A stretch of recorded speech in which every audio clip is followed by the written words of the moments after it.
Now, what are the main understandings and perceptions of the COVID crisis? And what was the impact on EU institutions, EU policymakers, scholars, and citizens? We are trying in this first panel, which will take for around 1 hour and a half. We're trying to tackle this question, inviting both members of our network and specialists with different backgrounds. That's why we will have 4 main speakers together with our first panel, to have our flow of thoughts shared anyway. We are living now a state of exception, and that is clear, and this tests our democracies, and it's clear that we need a new type of thinking. And for this, in the first panel, which tries to tackle the Geopolitical Commission and the divided member states, how is the EU managing the COVID crisis? So first, we try to understand how the EU reacted, how do you evaluate EU's reactions, and of course, maybe some possible impacts on the future, the political future, of course, the economical future. And for that, we have 2 members of our network, Ramona Coman from Brussels and Luis Buza from Madrid, but also 2 experts from Romania, Radu Magdin and Clara Volindigu. I will give the first floor to Ramona Coman, as it was initially in the schedule.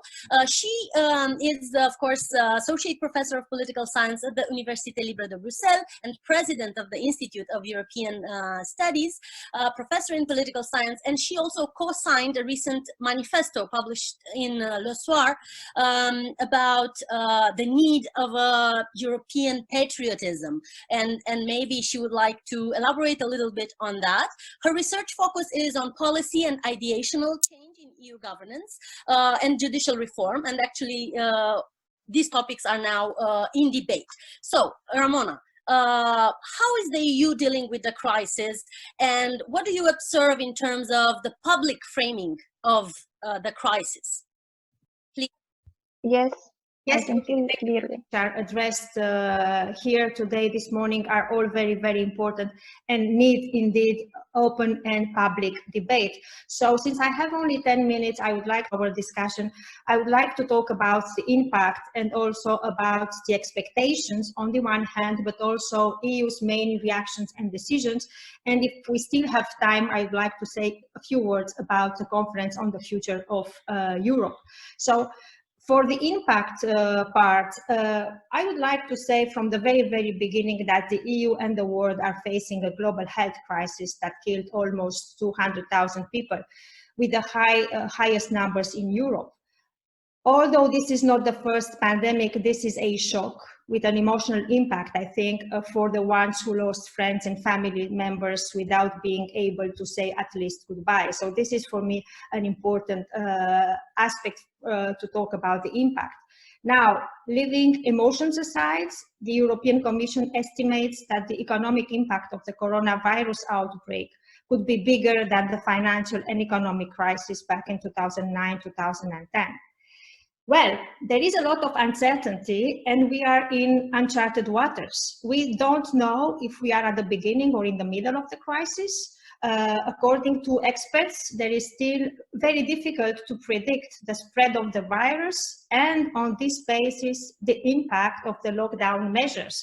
So there is still a lot of uncertainty. What the IMF is saying is that it is likely that this year the global economy will experience its worst recession since the Great Depression. So based on this, what we know is that the recovery will last several years. And this will mainly depend on the decisions that the EU and member states will take. So the crucial point of the discussion is the following, is that the impact of this pandemic crisis will be uneven because, in very, very simple words, it will depend on the capacity of each member state to deal with the economic and social consequences of the pandemic. So this is about resources in my view, but this is also about, because we are political scientists, I'm a political scientist, this is about resources, but this is also about ideas, about how to design, right, good policies for this very, very challenging and complex, the concept was mentioned before, situation. Now, the problem is exactly here, is that not all EU member states have the same capacity, and not all EU member states can increase the level of debt. So the question, and this is what we are talking about, is the question on the table at the European level is how to mitigate the socioeconomic impact of the crisis and how to avoid a depression comparable to the crash of '29. So this is, I would say, for me, the problem, how to solve this very, very complex situation, one thing. Now, the second question addressed in the panel is about the EU's main reaction. Of course, in this webinar or in this group, we all know that health is a policy area in which the role of the European Union is to support member states in addressing the crisis and providing recommendations on a common course of action. We also have seen in the first days that the EU's reaction was very, very slow, in particular when the countries dramatically affected needed a helping hand. So we have seen this. It took some time to see, for example, Solidarity organizing, to see doctors from Romania and paramedics from Poland helping Italian doctors and so on and so forth. Now, a common response is discussed at the EU level, and this is about the recovery plan. So this is about solutions, this is about decisions. But what I see here, and again, this is from a political science perspective, is that, and this is normal, of course, is a gap between expectations, solutions proposed, and decisions. And expectations are also important, or at least solutions proposed. With regard to expectations and solutions, we have all seen various manifestos, declarations, and petitions which have been published all over Europe since the beginning of the pandemic. Many solutions have been put forward, and we know, for example, the idea of a New Deal as the one proposed by President Roosevelt, or this idea, and this is where I participated in this collective group talking about Corona bonds, and also the idea of the mutualization of the debt, and also the proposal of the group of the nine member states of the European Union to issue a common debt instrument. So those were ideas put on the agenda at the beginning of the crisis. And for many, and I think when I say for many, it was at least for me, this was also a symbol or a sign to show that the EU is a strong political union in which member states support each other, but also trust each other, right? So this was at the level of expectations. Now, of course, long story short, this seems at this stage at least a no-go debate, because this idea was rejected by Germany, the Netherlands, and Finland. Now, in the meantime, so this is at the level of expectations, we have decisions, and the decisions, most of them, the majority, are taken by the Eurogroup. And this is a point maybe that we should discuss, because the legitimacy of the Eurogroup and the decisions taken by the Eurogroup have been already contested in the context of the Eurozone crisis. So decisions taken by the Eurogroup, but also decisions taken by the European Commission. I don't want to go and to elaborate on that. Many decisions, the suspension of the Stability and Growth Pact, but also decisions concerning state aid rules, and many others, including, for example, this new initiative the EU found to support national unemployment scheme, which is this SURE initiative. So without going into details, there are many decisions. I think what we see is that those are already some concrete responses to concrete needs. But this is not enough, and this is the discussions that we are having now at the European level between different political actors. This is not enough, because I'm not an economist, but I understood from economists that the recovery requires more than that. And also, as a political scientist now, we understood that the compromise reached last week by the members of the European Council is to increase the EU's capacity, budget capacity, EU's budget, which we all know is very, very small because it is less than 1% of the total value of EU economy. But we understood that there is this clear political commitment. Now, I know that we have other experts in the group. They will tell us if this is enough or not. This is not really my expertise. What I can say from a political science perspective is that this is clearly a political commitment, considering the strong division lines opposing EU member states with regard to the resources and the budget of the European Union. So there is this commitment to go from 1.2 to 2% of the EU's gross domestic product, but attention, for a period of 2 to 3 years. So it's not forever, it's just for a period of 2 to 3 years. So a concrete political commitment on that. But yes, our enthusiasm is not so, at least mine, is not so big, because all the concrete aspects remain to be decided. So all is not details, is concretely how to do things has to be decided over the next weeks. So what we see from an institution point of view now is that the Commission is playing a central key role in this process, because the Commission was tasked by the European Council, one, to assess the impact of the crisis, which is already an important task, to prepare a roadmap, but also, I would say, the difficult task is to update the MMF framework, the multi-annual financial framework, yes, which should include also the recovery plan. Now, we all follow the debates at the European level, and we know how difficult it was until now to negotiate and to agree on this MMF framework.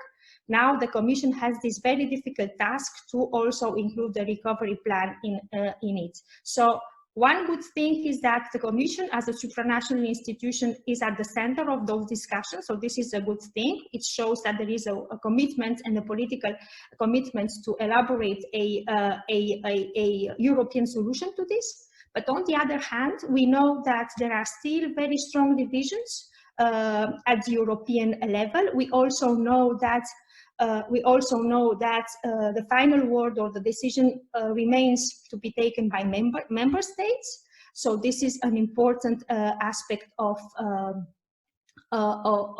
this.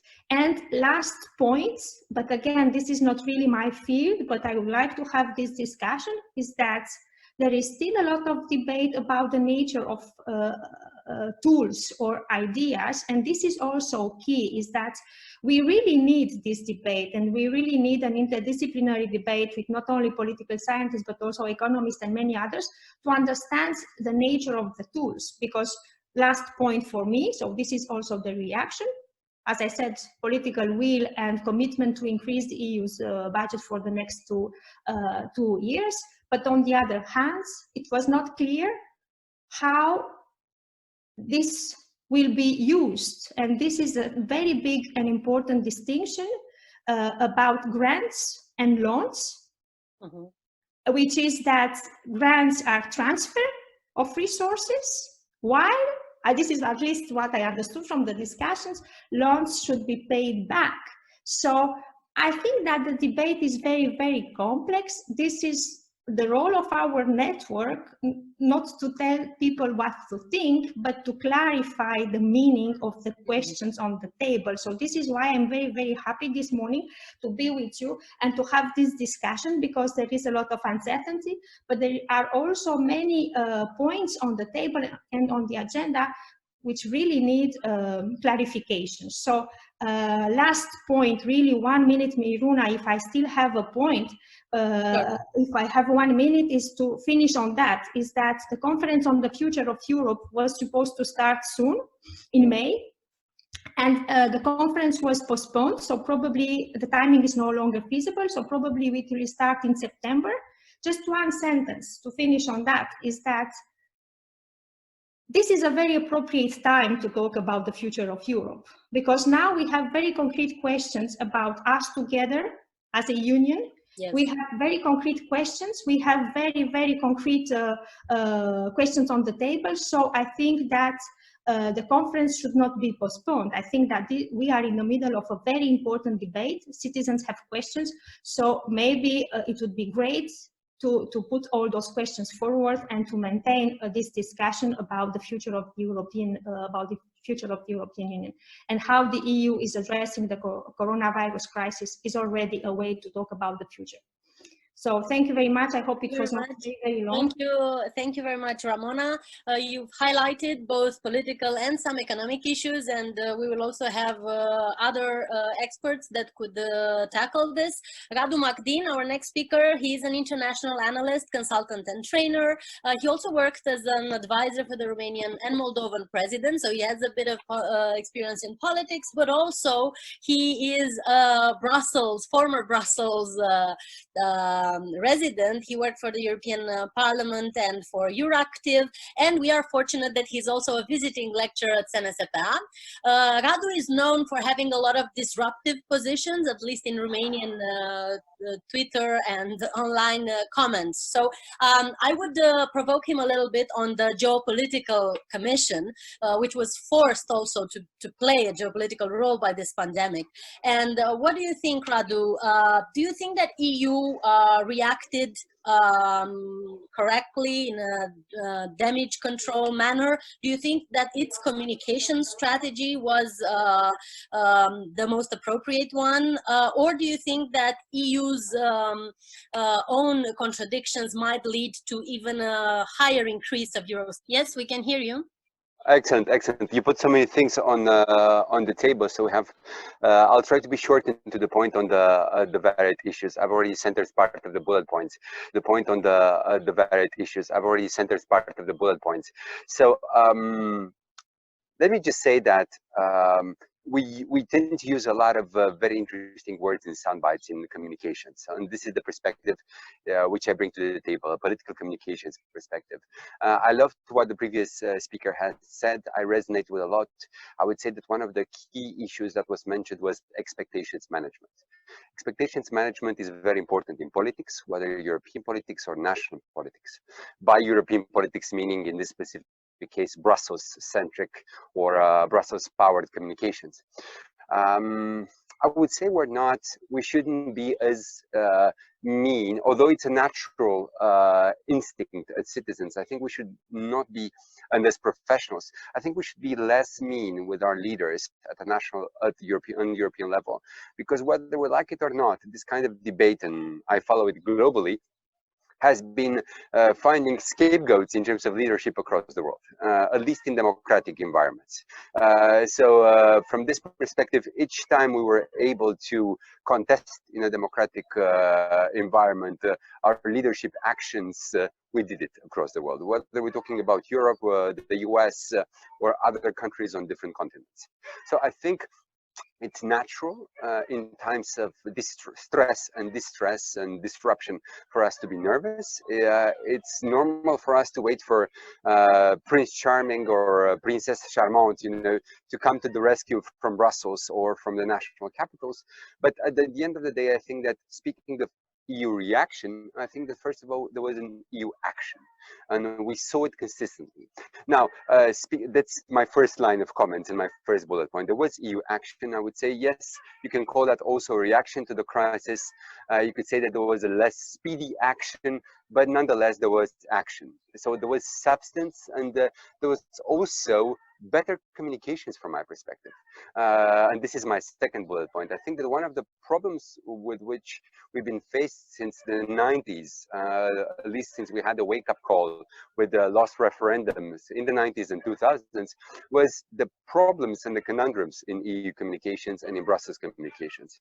Whether we call this issue, this comms, this stratcom, too bureaucratic, too jargonic, or other kind of qualifying traits, I would say that at least these Geopolitical Commission is a better communications commission. And I also have to compliment Mrs. von der Leyen for being more humane, more emotionally intelligent, than her predecessors. I think that Juncker was also emotionally intelligent, and he was very human and very funny, whether we're talking about arranging people's ties, and not only, but I think that Mrs. von der Leyen, was almost exceptional in the past 2 weeks, including by apologizing to specific countries, like Italy, and I think that was a gesture to be observed. It was not honestly for her to apologize. I think she apologized for other people who should have, but nonetheless, somebody in Europe apologized, and I think, speaking of emotional intelligence, this is good. Now, talking about communications, and this time a combination of substance and communications and politics. Politics is also a resources game. One of the things mentioned by one of our previous speakers was the fact that we do have a problem with the EU budget. It's only 1%. And I think that one of the big either victims, or we will need a whack the dog kind of operation for those of you who have seen the movie. I think that one of the big things we will need in 2020 is a decent expectations management as regards what the EU money bag is about, and the fact that is the EU becoming a transfer union, who is going to pay for it, because it's 2020 and 2021, I would say. I'm not sure everything will be finished, in 2020 in terms of brainstorming or solutions, but 2020 and beyond, I would say we need to finally decide what we want from Brussels. When I say we, I'm talking about pan-European political class. I mean we analysts, teachers, influencers. And we as citizens. But I mentioned first the political class and us influencers and teachers and analysts because of our role in helping getting the message across and helping the public become more aware. It's not by chance I say become more aware, and not I speak about education or re-education, of the public, because I tend to be dismissive of these impulses to re-educate people in times of crisis. I come from Eastern Europe. We've seen a lot of re-education, including forced re-education. So I would say raising awareness is much more important in the months to come, including on the methodologies as regards Brussels, the purse, who is supposed to do what, and so on. Next bullet point, speaking of resources and raising awareness, an interesting point would be, how do we frame, reframe, shape, reshape? I don't say abandon, because I think that any serious club, including the EU, can't really abandon strategic projects and programs. How do we do this reshaping and reframing of what was our agenda before COVID-19? How do we still keep or reframe the Green Deal? I loved recently in the past 2 weeks, the German media talking about the White Deal and the possible tensions in between a Green Deal and a White Deal, speaking also about the recovery plan. I would also like to put on your radar here another pet topic of the European Union, namely climate emergency, and how we're leading in terms of climate change, climate emergency, climate catastrophe, if not to speak about other health catastrophes. Here, even the embattled World Health Organization has proposed recently to reframe climate emergency as a health issue, right? If we are talking health, why don't we put this, perhaps higher up in terms of needs on the Maslow's pyramid, but why don't we actually talk about climate emergency as a health emergency? And last but not least, because I will not go bullet by bullet in each strategic project of the European Commission, how do we play geopolitics? And here, we, of course, we are prone under pressure from media and the public agenda to be very tactical. And now the mot du jour is infodemic. But beyond infodemic, we only realize right now that it's important to ramp up our strategic communications. So on the positive side, how do we communicate better? Honestly, I wouldn't be that critical of the European Commission that they hired a private consultancy. This was also in the news this week. Oh my God, the president of the European Commission has hired a PR company in Berlin helping her. Thank God she communicates better. This is what I would say, rather than having a bureaucratic apparatus, barely saying something and seeing EU image being squashed. So let us find creative ways and means, including via universities, think tanks, and other projects, to show that Europe is creative, that Europe is not in decline, speaking of mythologies, and that Europe is still, if not the most ambitious, one of the most ambitious clubs in the world. I would phrase this as a mantra of ambition, speaking of Geopolitical Commission, because for me as an Eastern European and coming from a country who has been in history both the middleman in the 70s, for example, in between the US and China, or a proponent of strong transatlantic relations, even in times of Trump. So I would be reticent in framing or reframing the Geopolitical Commission as, yes, Brussels should look at what's happening right now in the pandemic and the quality of the masks, or what's happening in the infodemics, or looking at the king of ventilators, to be so autonomous that we will be strong and mighty. So let us not 100% or 180 degrees shift our agenda. Yes, it's a moment of disruption, both on the merits and in terms of perception. Yes, we have this health emergency, and we have to think about a preferably coordinated exit strategy in terms of resuming work. Yes, the wider debate is about the recovery plan and other sound bites, but let us not be overly desperate, because there are people making money on the financial markets because of our desperation or perception of desperation, and it's better to use that money for great public service at national, at EU level. And these are my comments. I hope I met the 10-12 minutes deadline. Thank you so much. Yes, Radu, you tackled a lot of topics actually very briefly. So thank you very much. You also provoked a little bit. Of course, there were elements that I needed more details on, but I think we will have the discussion for that. And I encourage everybody to keep their ideas and questions for the session. Now I will move to Clara. I loved actually the optimism of Radu, and I hope maybe discussing about economic issues more and how EU will deal with this crisis at the economic level will keep a little bit the optimism. Clara Volintiru is an associate professor at the Department of International Business and Economics of the Bucharest University of Economic Studies. She's an expert in behavioral studies, good governance, informal exchanges, and political economy. And of course, in talking in how EU dealt at the economic level with the crisis, there was this distinction between people first or economy first, especially in the fact that some EU member states took different decisions on regarding the lockdown. And of course, some countries, for example, decided to restrict democracy and challenged some norms of conduct. So, Clara, we don't talk only about future economic crisis, but we should also worry about a possible crisis of democracy. Are these two interconnected? And in the end, how do you think EU, do you think that the EU at this moment has the tools to go through this crisis, or needs to invent new tools?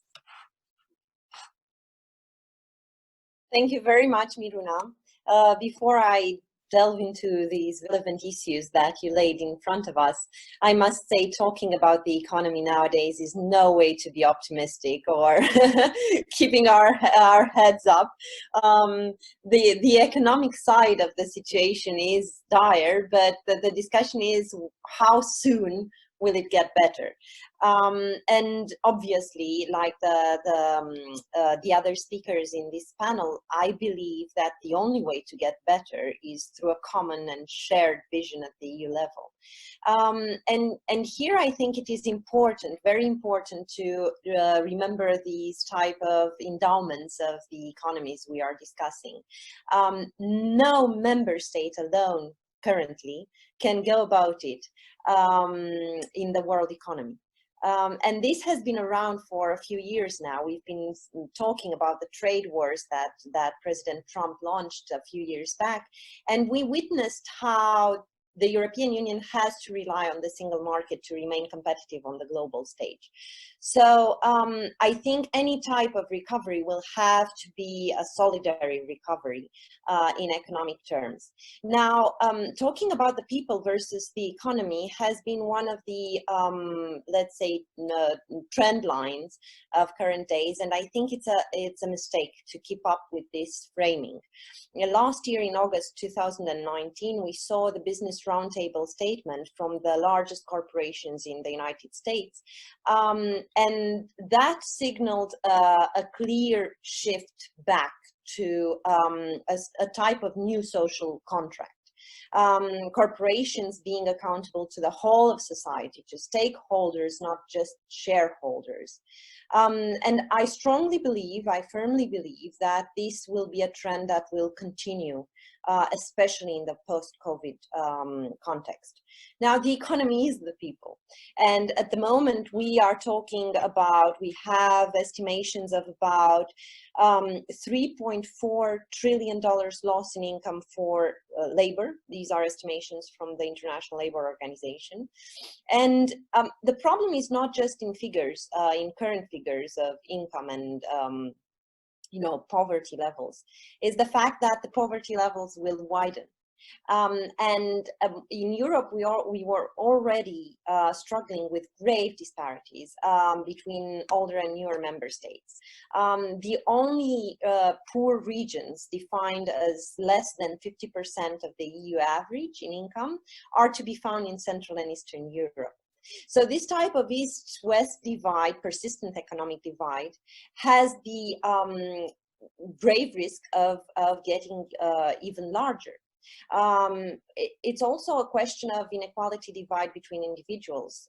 Teta Skocpol was recently signaling the fact that people who are engaged in white-collar jobs, much like all of us today, have, you know, high-speed internet connections, homes, comfortable homes. Their kids can go on about their online education and whatnot, whereas the people that are materially deprived will be left behind even more than before. So you have this very serious problem of increasing divide between individuals and between regions. Now, coming back to your question about the economy and democracy, well, when people are left behind, democracy suffers, and you see the rise of populist parties. Now, fortunately, I think that, and it's not just me that thinks so, the current crisis, because it's such an unexpected, let's say natural situation, has no scapegoat. As opposed to the financial crisis of 2009, 2010. So far, we haven't seen a rise in support for Eurosceptical populist parties, but rather a consolidation of support for mainstream parties, incumbent parties.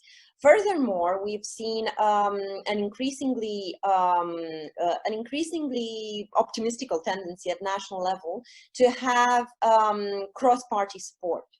Bipartisan or cross-partisan support for various issues. In Romania, for example, we recently saw unanimous support for Romania to join in the benefits of euro area policy measures, even though Romania is not yet in the Eurozone, but aspires to be in it. And this type of unanimous support from European parliamentaries, of members of the European Parliament from all parties, hasn't been seen so far. We recently published a volume on this topic. So you have this rise in solidarity across parties in Europe. Now, this is at national level. What happens at European level? The speakers before me very well, especially Ramona, very well highlighted the problem between national visions in terms of the economic recovery plan. I'm a bit more optimistic. Obviously, I would have loved to see the Corona bonds. That was an important step forward in risk sharing, burden sharing, and it would have been a de facto step forward towards a fiscal union, which is something we are expecting as federalists, let's say, or supporters of greater integration. But At the same time, I think we can't expect too much talking about expectations and what's possible. And if we want democracy to survive in the European project, we must pay respect to this process, to this deliberative process. And I have faith in it. I believe it gives legitimacy to the measures that are ultimately agreed upon. I think any swift action could ultimately be illegitimate if we don't make it through due process, due diligence. It's such a complex beast. This was again mentioned before, and it's so hard to establish who the principal and the agent is in the European Union project, that if we don't pay respect to the process itself, I think we might face even further pushback from Eurosceptical and populist parties at the national level. So I think the process is very important. It has to be legitimate, but obviously the results have to be effective. Now, the EU recovery plan, I think, is a good mechanism. I'm very confident it will be delivered in a potent form. Again, everything that I was going to mention in terms of percentage of GDP contribution and so on and so forth was already mentioned, and also the idea of loans versus grants. But I would also like to highlight the fact that the turn towards loans was already made with the increased role of the EIB InvestEU type of funding within the multi-annual financial framework. So the economic vision of the European Union or the European Commission, starting with Juncker and having a very significant continuation with the von Leyen Commission, I think it has this idea of market competitiveness and increasing the impact of the EU instruments through, let's say, this type of loan marketization approach rather than grant subsidies. Now, I would like, so we're hoping for a V-shaped recovery. The IMF is hoping for a V-shaped recovery. That would push the euro area towards 5% or so, 4.7% GDP growth next year. But I have to signal out the fact that the Central and Eastern Europe region, Romania in particular, had a 5% growth last year. So this type of V-shaped recovery compared to 1.5% growth in the Eurozone last year is not the same as it will be for Central and Eastern Europe. So for us, the slowdown will be significant. Coupled with the disparities that I was mentioning before, I think it is very important to put on the table instruments that countries in Central and Eastern Europe can use. Mark Blythe was mentioning no austerity for Southern European member states, but I have to ask for this form of accessibility in terms of financial instruments and how they can be implemented in Central and Eastern Europe because of the weaker state capacity here. So we have to account for all these elements when we are talking about the recovery. I think I will stop here, and I'm more than happy to answer any questions. Thank you very much, Clara. We actually added on the agenda a lot of new topic and very pressing ones like the increasing inequalities. I will make a bit of sum up in the end of the panel, but now I wanted to continue with our last speaker, also a member of our network, Luis Buza Garcia, who's an assistant professor of political science of Universidad Autónoma de Madrid. He's actually writing and researching on the emergence and circulations of debates in European public spheres. And he also authored a blog post on our website, openeudebate.eu, in which he discussed the conference on the future of Europe in the context of the pandemic and how it will actually impact. And there he mentioned, and I quote, with lives on the line, the coronavirus has exposed the flaws of the EU and opened an opportunity for deepening European integration and rebalance its current state of affairs. Now, this looks in a way encouraging, but my question, Luis, is does EU have at this moment the instruments and also the opened minds in order to make the conference on the future of Europe a chance for the EU to rethink itself? Thanks a lot, Miruna, and thanks for organizing this, Miruna, Luciano. Thanks to the director. Why is that important for the future of Europe? I think I wanted to make a few points, but my general message is we are living through an exceptional moment, but not an existential crisis. Exceptional moment, and as you read the introduction of the blog post, I realized that the way in which we look at the EU is very peculiar, because this is not the first time the EU has lives on the line. The migrant crisis had lives on the line, but maybe we paid less attention to that than we are doing now. And I think that provides a lot of room for reflection and self-criticism, not only on the EU, but also on us reflecting on the EU, because I only realize about it now that you read it loud. But I would say this is an exceptional moment. Why? Because we are living a breakup of modernity, as we assumed it. We assumed that we were going to live in an increasingly healthy world, in an increasingly technological world, in a world where we would be traveling more often and so on. And the prospect that this virus is bringing is that we are going to have a new modernity, and all the leaders are saying that. So it means that modernity has to be redefined in the European Union from this pandemic moment on. So I think this is precisely what is at stake, how the EU redefines this modernity, and we are going to see that there are multiple modernities that are going to be defined. There will be one model of modernity and normality provided by China, one by the US, and let's see what the EU comes up with. And I think it's an exceptional moment, if you want, in the sense of Carl Schmitt, because we are seeing the sovereign back, right? Sovereign is who defines the moment of exceptionality, and this is exactly what we are living. And this is a moment about which we know little for the European Union. We know relatively little about how the European Union will work in this type of situations. So why do I think it is not an existential crisis for the EU? Because what member states have shown crisis after crisis, what several colleagues like Christopher Bickerton have pointed out, is that European member states are not able anymore to manage this type of crisis on their own. And that's at the same time both and bad news.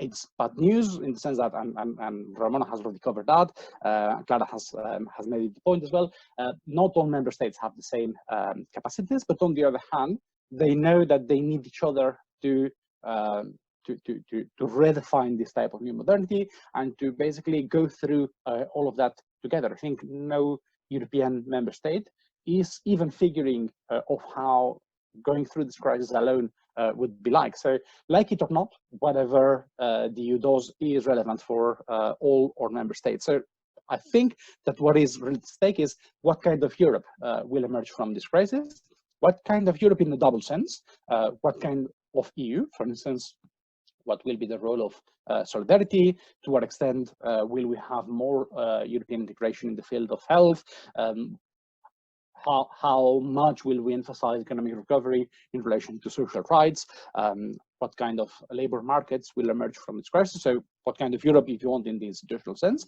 but also what kind of Europe in the civilization sense, if you will, because this is, again, what will be at stake, how our values are going to be affected by that. What decisions are we going to be making between risk and economic activity? To what extent will we reappreciate different things? So I think this is precisely what is at stake. Now, you asked me a question about how will it affect the Conference on the Future of Europe. I think that in order to respond to that, we also need to discuss what effect is this crisis having on the European public sphere. And I would say that probably, and that's I think it's a question that can only be responded empirically, but at least it's worth asking, is that maybe for the first time we are living through a focusing event for the European Union. And I wrote a few years back that one of the characteristics of European agenda setting is that there were no focusing events. Of course, there are crises affecting the EU as a whole. Of course, there are big events affecting all of the European Union, but they were never interpreted in the same way by the media systems and by the public spheres in the member states. So now the question would be, to what extent is that one of these focusing events?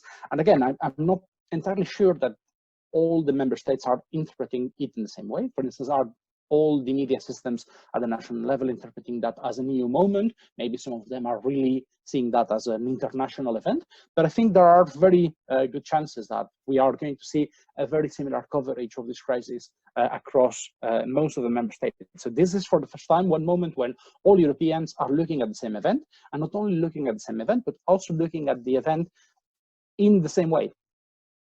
Because if I only go back to the refugee crisis or to the Euro crisis, the different public opinions were looking at these events in different ways. Even though they were happening at the same time, they were being framed under different circumstances. So, for instance, to take the refugee crisis, some public opinions were thinking in terms of, to say it in Italian, vergogna, Europe is not doing anything. Others were saying we need to protect our borders and so on. So maybe this is the first time when all Europeans say we need to do everything it takes to protect health, to protect human lives. So again, it needs to be responded empirically, but probably this is a focusing event. And we are seeing a second thing which is particularly important, which is what Peter de Wilde has called discursive intergovernmentalism, which is the fact that the European Council used to be this black box where things happen and we only learned the next morning after 10 hours of negotiation, and things were reinterpreted back in the member states.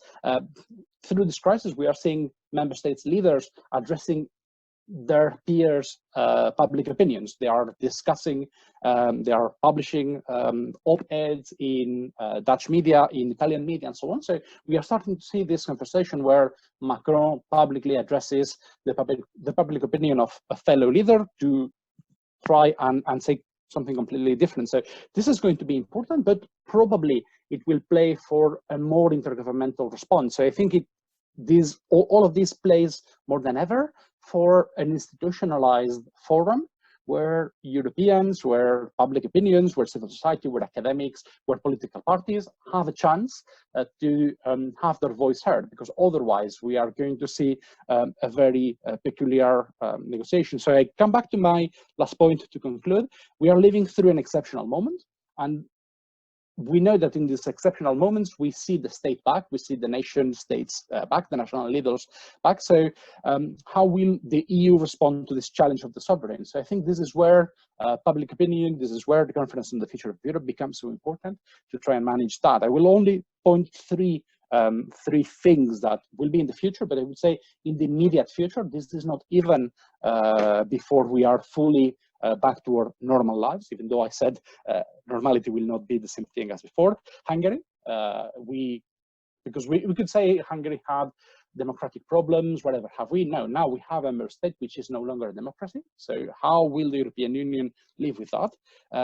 Freedom of movement. We are going to see serious challenges to the future of movement. I'm just going to give an anecdote, but Austria recently said that it would only allow Germans to go on holiday this summer in this country. So, okay, I understand that you need to have exceptional measures, but why Germans and not Danes? Because Denmark is a country that, or Greeks, they are two countries that were not that much hit. So how are you going to go back to managing freedom of movement? And finally, to what extent are we going to see beggar thy neighbor policies in the field of economy, in relation to labor market and so on? So I think these are all big questions that are related to the future, but probably for the fall 2020, not for 2022 or 2023. So I think the Conference on the Future of Europe has de facto started, and we need to institutionalize these chances for public opinion to have their say on the future of Europe.